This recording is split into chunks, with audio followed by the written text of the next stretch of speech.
जय श्री राम दोस्तों, मैं हूं उत्कर्ष, आपका स्वागत करता हूं आपके YouTube चैनल में। आशा करता हूं आप सभी अच्छे होंगे, इन्वेस्टिंग कर रहे होंगे।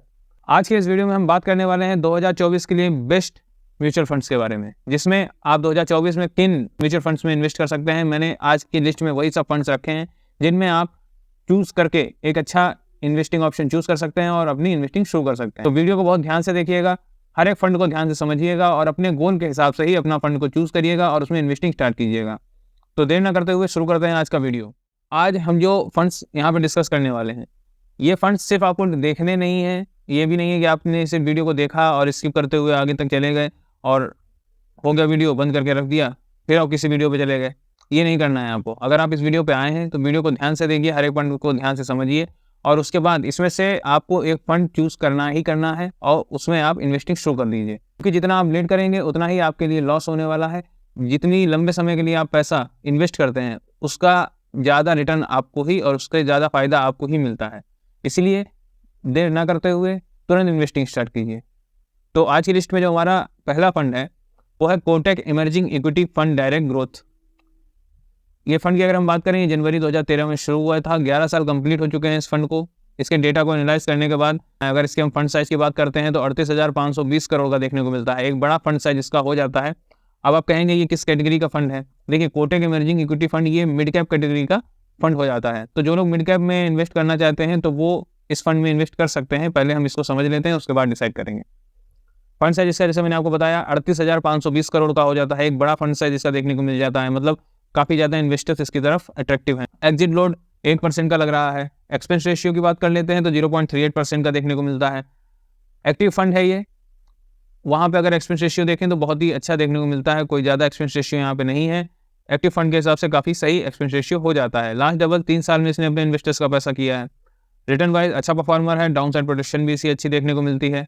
अगर हम इसके रिटर्न की बात कर लेते हैं कि ये कितने CAGR से आपका पैसा ग्रो करेगा, तो वहाँ पे 1 साल में 35.76%, 3 साल में 24.61% और 5 साल में 24.60% के हिसाब से आपका पैसा ये ग्रो करेगा। तो एक अच्छा नंबर यहाँ पे देखने को मिल जाता है। अब हमने यहाँ तक बात समझ ली कि ये फंड क्या करता है, किस तरीके से इसका फंडामेंटल बोल रहा है, हर एक चीज़ को हमने समझ लिया। डाउन साइड प्रोडक्शन भी मैंने आपको बता दिया एक अच्छा है इसका। अब हम अगर इसके रिस्क कैपेबिलिटी की बात कर लें तो यहाँ पे इसका जो शार्प रेशियो बोल रहा है वो 1.56 का देखने को मिलता है, जिसके हिसाब से इसकी जो रिस्क कैपेबिलिटी है वो भी एक अच्छी देखने को मिल जाती है। तो ये ओवरऑल एक अच्छा फंड हो जाता है। अगर आप मिड कैप में इन्वेस्ट करना चाहते हैं तो आप इस फंड को बिल्कुल प्रेफर कर सकते हैं। बढ़ते हैं आगे। हमारा जो सेकंड फंड है वो है Parag Parekh flexi cap direct plan growth. इस फंड की बात करें तो ये फंड मई 2013 में शुरू हुआ था। 10 साल कंप्लीट हो चुके हैं इस फंड को। एग्जिट लोड 2% का लगता है। एक्सपेंस रेशियो की बात कर लेते हैं तो 0.6% का देखने को मिलता है। फंड साइज 52,007 करोड़ का इसका फंड साइज देखने को मिल जाता है। तो यहाँ तक अगर हमने देखा तो डेटा काफ़ी अच्छा देखने को मिलता है। एक्सपेंस रेशियो जो है कैटेगरी के हिसाब से ठीक ठाक देखने को मिलता है। मॉडरेट एक्सपेंस रेशियो है, ना हाई है ना लो है। फंड साइज बहुत ज़्यादा है, तो यानी इन्वेस्टर्स की तरफ अच्छा खासा एक ध्यान दे रहे हैं और उसमें इन्वेस्ट कर रहे हैं अपना पैसा। लास्ट डबल इस फंड ने भी अपने इन्वेस्टर्स का पैसा 3 साल में किया है। रिटर्न वाइज अच्छा परफॉर्मर है। डाउन साइड प्रोटेक्शन में बेहतर परफॉर्मर देखने को मिलता है ये।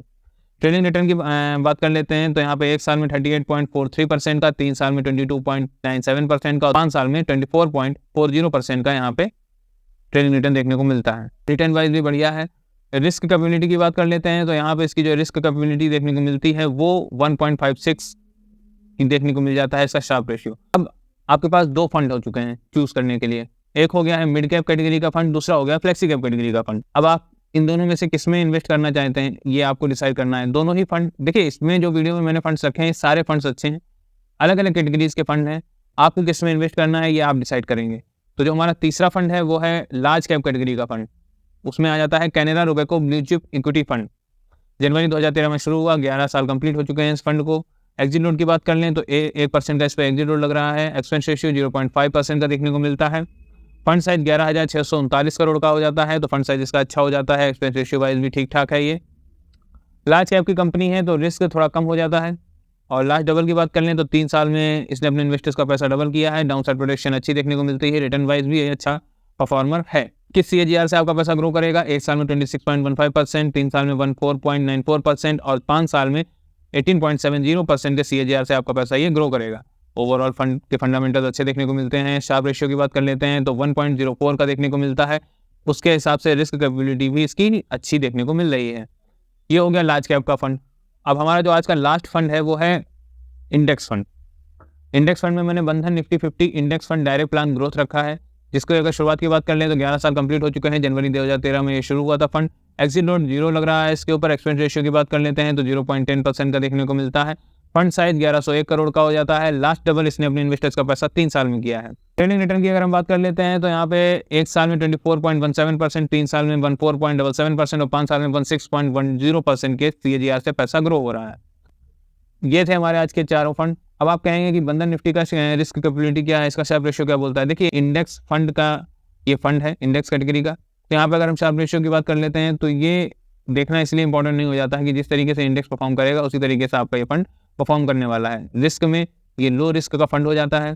देखिए इक्विटी मार्केट में रिस्क तो हर चीज़ में होती है, बट हाँ लो रिस्क की बात करें तो वहाँ पे इंडेक्स फंड आ जाते हैं। तो उसमें ये जो डेटा मैंने आपके साथ यहाँ पे शेयर किया है, ये डेटा आपके लिए पर्याप्त है किसी एक फंड को चूज करने के लिए। तो आज की लिस्ट में हमारे ये 4 फंड थे। चारों मैंने अलग अलग कैटेगरी के फंड रखे, जिसमें से अगर हम लार्ज कैप और इंडेक्स फंड की हम बात कर लें तो उसमें अलग क्या है। लार्ज कैप कैटेगरी का मतलब है उसमें बहुत कई कंपनीज में आपका पैसा इन्वेस्ट किया जा सकता है। इंडेक्स में क्या है कि निफ्टी 50 जो कि 50 कंपनी है, आपका पैसा उन कंपनीज में ही इन्वेस्ट किया जाएगा।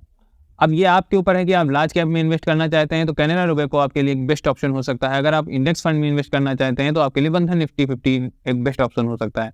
बट अगर आप मिड कैप में इन्वेस्ट करना चाहते हैं तो कोटक, फ्लेक्सी कैप में जाना चाहते हैं तो पराग पारेख। तो ये चारों कैटेगरी के फंड मैंने आपके साथ शेयर करें। आई होप आपको जानकारी पसंद आई होगी, हर एक डिटेल को आपने ध्यान से सुना होगा तो समझ में भी आया होगा।